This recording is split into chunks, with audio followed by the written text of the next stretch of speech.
Hi everyone and welcome to episode 53 of Off the Sprue. In this one I'll be detailing Fallout Models jersey barriers. Guys, this video runs in conjunction with the next one. In this one I'll be looking at these modern concrete barriers from Fallout Models.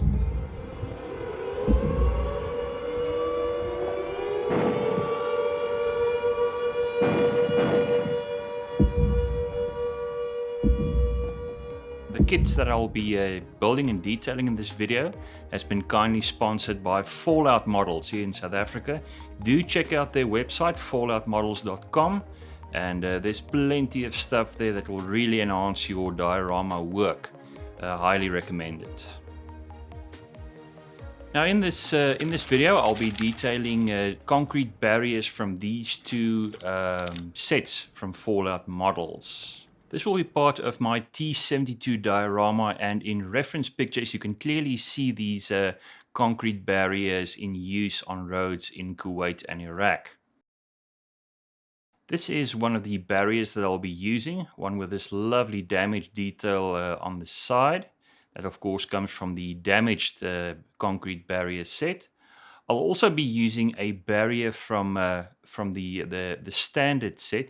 Now, as you can see, these are sort of sticking over the sides of my diorama base, and consequently, I will have to chop off these corners just to make sure that everything fits. First step, of course, is to mark the portions that will have to be cut.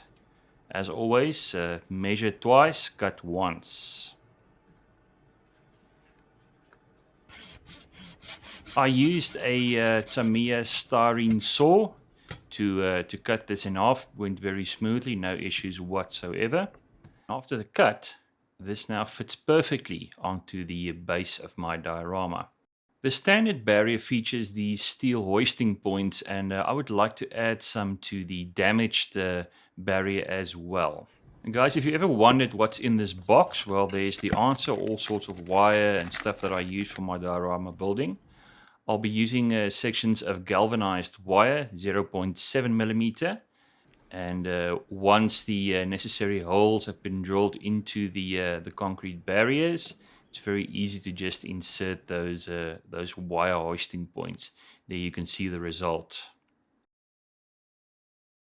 Fallout Models pre-prime their parts, so all I need to do is to grab my paint and start the pre-shading process.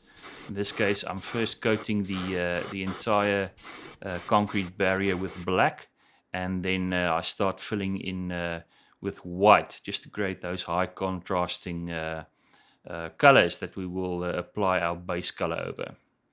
There's the result. This is now ready to take the base color. The color that I chose is Concrete from Vallejo, very appropriate. And this is now very thinly applied to the concrete barrier, taking care not to kill the pre-shading. Rather apply your paint in several thin layers. There you can see the result, that pre-shading doing its work.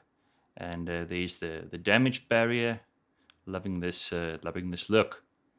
Next, we need to apply natural steel to the hoisting points, just to get that steel color in there. There we go. It's now time for some additional detailing. You can see on the reference picture of the real concrete barrier, sort of the stippling effect going on. And for this, I'm going to use deck tan and natural gray. I'm using the sponge technique, first applying the deck tan. And this is applied in a random manner. And you can clearly see there that it's very effective in recreating the concrete look that we see on the actual barriers. Very happy with that. Next, I'd like to apply some streaking effects, and for this I'll be using oil paint from Uptailing 502. First is earth, then a lighter color buff. I'll also be using light mud, and then finally dark mud. And these four colors should give me a nice effect on the side of those barriers. This is a technique well known to most modelers. First apply little bits of oil paint to the different colors. There's one of the lighter colors. And then once this is done, a little bit of odorless thinner and a broad brush. And when one applies this in a downward motion, you can see the streaking effect being recreated there. Again, this is something you work back and forth until you arrive at the result that you're after. Next, some dry brushing. I'm using Deck Tan.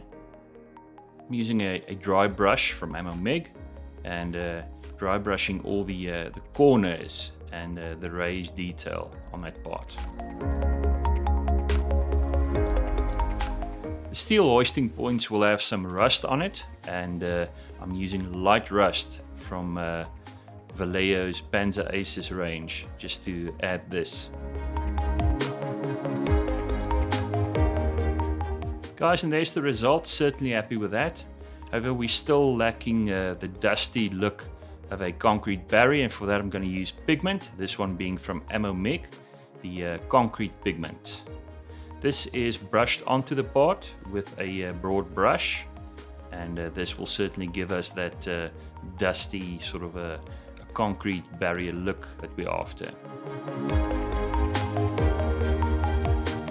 There's the result. These are now ready to go into the diorama. I'm certainly happy with them. Loving the detail on these, especially those bullet holes, as well as the damage on the one barrier. To add some debris, I'm going to use this grey ballast from Pro Art Scenics. This is basically just some crushed rock, and this will go nicely with the concrete barriers, especially on the damaged side, to show the debris and the dust lying besides that concrete barrier.